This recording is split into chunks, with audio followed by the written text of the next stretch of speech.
Hey everyone, this is Jules. Just wanted to share my altered blocks. This is some blocks that I made. Actually, it's a Wild Orchid Crafts project.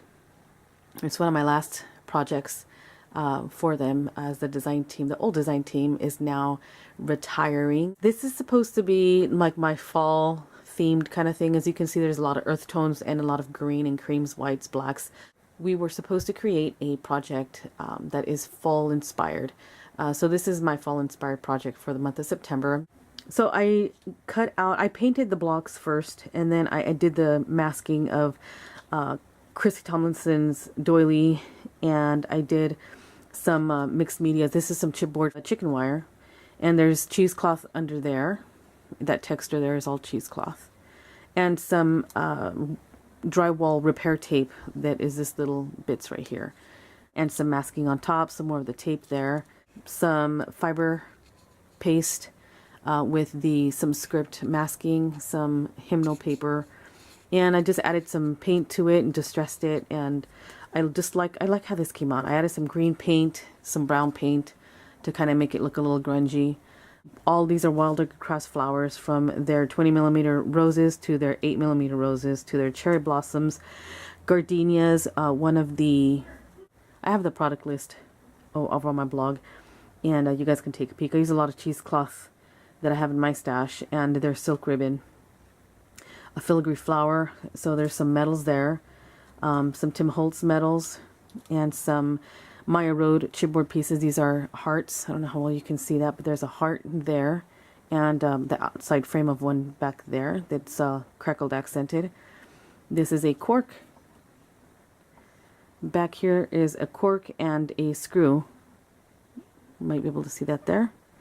The head of a stick pin from Wild Orchid Crafts, their leaves, and a couple of their new little rosebuds. I can't remember the name of these. It's the Tuscany rosebuds. These are cool.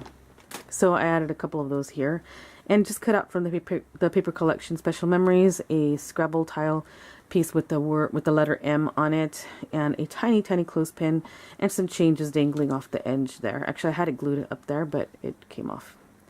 I might just let it dangle. A little bouquet with some seam binding, some cream seam binding, some of their crocheted lace. I just tore the paper and it's just peeking through in little areas. Some craft or some cardstock. Just do a paper punch there. So I want it to kind of look like a little gift wrap kind of a thing. The back has some stamping, and it's grungy and has some of the handle paper, has some of my doodling on the edges there. So that's for that one. On the A, I put some words on dimensional that came from the same paper, and just so that it can stick out like it's doing there. Some dripping of some sprays from Lindy Stamp Gang and Glimmer Mist, cheesecloth, banners, another Maya Road confetti heart. Here it is here. Those are fun. I just made it look like a kind of a leathery kind of a look to it. Some more chicken wire and some drywall repair tape. And this is a chipboard piece from Blue Fern Studios, and just added a lot of the green and brown paint again just to make it grungy. Some more masking. I did a lot of the masking very much the same masking there, stenciling and the tape, the doily with the hymnal paper back there, some tape, another, I can't remember what those are called, manor hinges package. So that's what this is, and this piece back there. And I just used some Melissa Francis frames, and I framed one of Wild Orchid Crafts' little lace, and just kind of sticking out down at the bottom there, the little clothespin, a Tim Holtz, I can't remember what these are called, word tags or a little sentiment tag. They're ribbon, silk ribbon, a little rose, a gear from Tim Holtz, a little rose, and this little bit of cardstock sticking out from the sides there, and the peekaboo of the lace again here. And it just has that grungy look to it. So I used the paints there to do that. So it's basically kind of has the same look. Just a couple of the flowers, and this little white flower right there is from that same lace that I just cut out from the center and stuck it down underneath one of the roses there. Cheesecloth and a gardenia. And I'm, again, with the Live Simply and Memories is on dimensional stickers, so it's kind of sticking up there. Some more chicken wire chipboard, cheesecloth there. Masking tape, masking the doily again, to make it look grungy with some paints and stuff. The back doesn't have anything except for the paper, a little bit of stamping, and some hymnal paper. And on the L, did the same thing. Kind of, some of the words are stuck straight flat down, and some of the ones are on dimensional stickers. So this says together is our favorite place to be, which means family. Together is our favorite place to be. A couple of little roses, rose cluster there. Some of the lace peekabooing. 2 spots actually down there too. And then the cardstock. A clock face with some gesso and a moving bird from the collection. Has a little bit of green paint on there. A rose and a cherry blossom, a little bit of the ribbon. The masking, the doily. All this is from fiber paste. I use fiber paste. Excuse my dogs being loud. More chicken wire and another hinge there, hinge piece.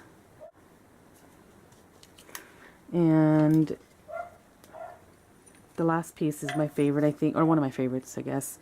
So, cherry blossom and the word love, and there's the little peekaboo lace in that distressed opening there. Some bead sprays, a chipboard heart from Maya Road that I just inked and added some crackle accents to it, and the little rose, the Tuscany rose. And this is just a piece of the lace that I cut. It looks like a crown actually. It's the very bottom piece of that lace. And just drippings again of some Lindy stamp gang and stuff. A metal corner. I did use a metal corner for this one too, for the F down at the bottom here, and kind of finished it off with the Y up here. Masking. A beautiful bouquet with some of their seam binding that I wrinkled up. Some roses there. Some of their cute little curly cues. Some beads and a Maya Road stick pin. Cheesecloth again that I didn't added some stuff to dingy it up, some sprays and stuff. In a Tim Holtz doorknob that I glued to the side and added some Tim Holtz chain. This is that dog tag chain, and I added some charms at the end here. So one of these is the little frame, and I have a word tag, says Destiny on it. It has a really cool look to it. I don't know how well you can see that. A clock from Walter Crafts. They don't have those anymore, but they do have the little butterfly, and I added some more distress gesso and crackle accents and paints and more gesso, and just kind of caked it on. So it has this really cool look to it. So that's all dangling with some of their connectors here that I dingied up too. They still have these connectors there, but I love this little end piece here. Dingied up, stamped back there. The mask, I used the mask there, and chicken wire and some of the repair tape, wall repair tape there on the side. So that is my project, and if you're interested in watching the video, I will be showing that in just a couple of minutes. But if you also want to see some detailed pictures, it's over on my blog.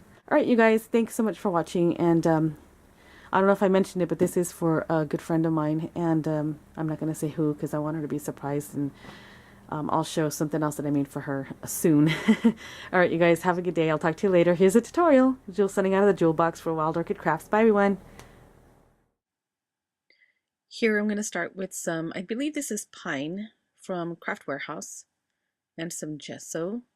What I'm going to do first is just prime my wood, and I'm going to do each and every side, the top and underneath of every block. Then I ended up doing one coat of vintage white acrylic paint, and then I'm going to trace out all the sizes of the blocks, just the front and the back, using Simple Stories. This collection is called Documented.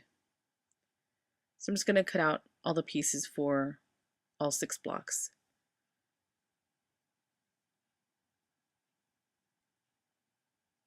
Once I have them all cut out, I do distress front and back and decide which one I want for the F, the A, the M, the I, the L, the Y, and for the back sides. Now this is the vinyl lettering that I got from Craft Warehouse, and I just cut apart the word family to separate it so that I can use them on my blocks. No, they're just like rub-ons for me when I use them. So I am just going to put it on some ivory cardstock and using my bone folder, pressing it down really good and lifting very slowly. This is sped it up, so understand that I'm not ripping it off.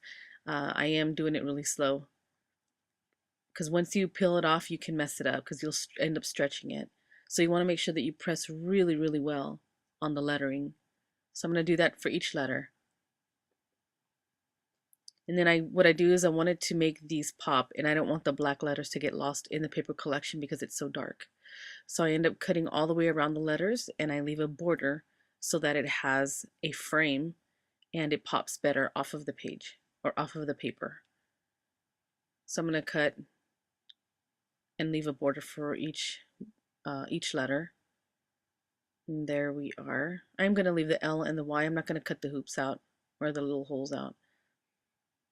And then I end up using my craft knife to just distress all the edges of the sheets of the paper there. And then I'm going to ink it. And that kind of helps, again, with adding a little bit of a border with color. Kind of hard to get into those little nooks right there, little nooks and crannies, but you just do the best that you can. And there they are, using walnut stain distress ink, and I'm going to do all of my sheets of paper after I've distressed them.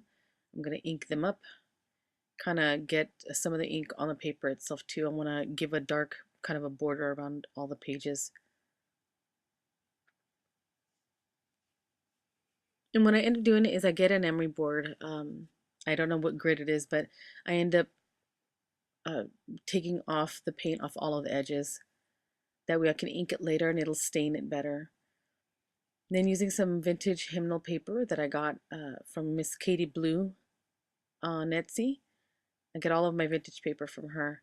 I'm just going to randomly just put them all over the edges of all the blocks. The 3 sides. So it'll be the top and then the 2 sides. I put nothing on the bottom or underneath it except cardstock at the end of everything. And I don't think that I even show that, but there is cardstock underneath it. Some of the masks that I'm contemplating using for this project. I ended up just using that doily, which is a Christy Tomlinson design doily, and then I use a small, I guess it's just the poem or little script, I can't remember what it's called, from Crafter's Workshop. But I have a product list over on my blog of all the stuff that I use from Wild Orchid Crafts, and you can peek over there and click on the links to get to the exact product. And I'll have an other products list, just other little additional things that I used here. So I'm just kind of alternating. I'm doing the tops of 3 of them, and then I go on to the sides of some other ones and stuff. Here I'm just going to do the masking for that poem. And I end up doing just some random masking, stenciling, and on one of them I know I go in the other direction, so just to make it a little bit different. So it's primed with gesso, then painted, and then hymnal paper, and now masking. Using fiber paste on all of these. Now I'm just going to add some of the walnut stain ink on the edges all over, and that'll just help stain the wood that I've exposed. So this is the end of part 1 of this video. Please click on the link below for part 2. Thanks.